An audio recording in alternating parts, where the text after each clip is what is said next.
Hello, my name is Jamie, and today I'm doing a book review on Britt-Marie Was Here by Fredrik Backman. Please subscribe to this channel for more content like this.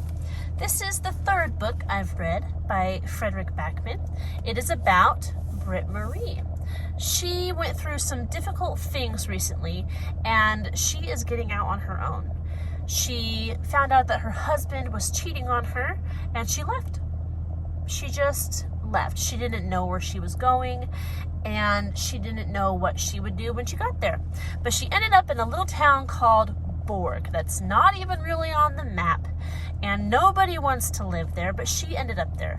She got herself a job, and she ended up meeting a team of children soccer players, and she finds herself as a coach for them, but it's really kind of like she's a stand-in so that they can go to this tournament that they want to go to. But the whole story is about her meeting various people that accept her quirkiness for who she is, and she ends up building these relationships with these people and finding out a way to help them, even though she's dealing with stuff herself. So it's a cute book, and something that is typical of Fredrik Backman is it is very character driven. He writes really good characters. So there's not a lot of like stuff going on in the book. You know, there's not a lot of crazy occurrences that push it forward, but the characters themselves push the story forward because you want to get to know how they interact with each other and what's going to happen in their lives and stuff like that. So I love that he writes that way, that he writes really good characters. I will say that of the three Fredrik Backman books that I have read, this is not my favorite. I read Uwe, which is probably my favorite. I read the title of this one always gets me. My grandmother asked me to tell you she's sorry. I had a lot of fun with that one, and it's really close to Uwe, but I do think that Uwe came out on top. And I did enjoy this book, but it just didn't, in my eyes, measure up to the other two. But it was still a great read. I had a lot of fun with it.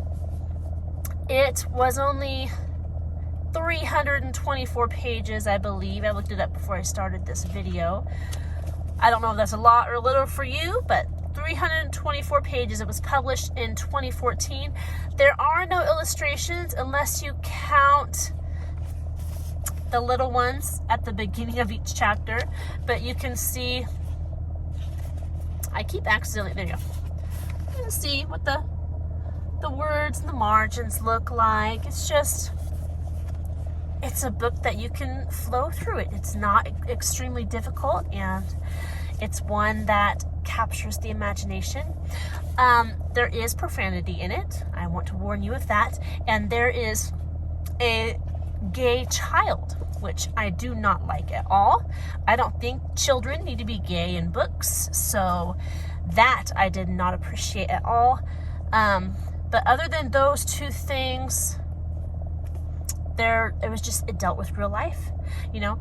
And what was weird was, I don't even know why he mentioned that the child was gay. It was a little boy, and he was like going on a date with another little boy, and it was just one chapter in the book, and they didn't talk about his homosexuality before that chapter, and I don't know if they mentioned it after. It was just in there, and I was like, I don't think this pushes the story along at all. It just felt like he put it in there to be modern. I don't know. That's just how it felt like, because it didn't seem like it needed to be in there. But I don't know. I don't know his purpose of putting it in there. I just know that it shouldn't have been in there. But anyway, other than that, it was fun. I enjoyed it. And that's about all I have to say for this book. I hope you're doing well, and I'll talk to you in our next video. Goodbye.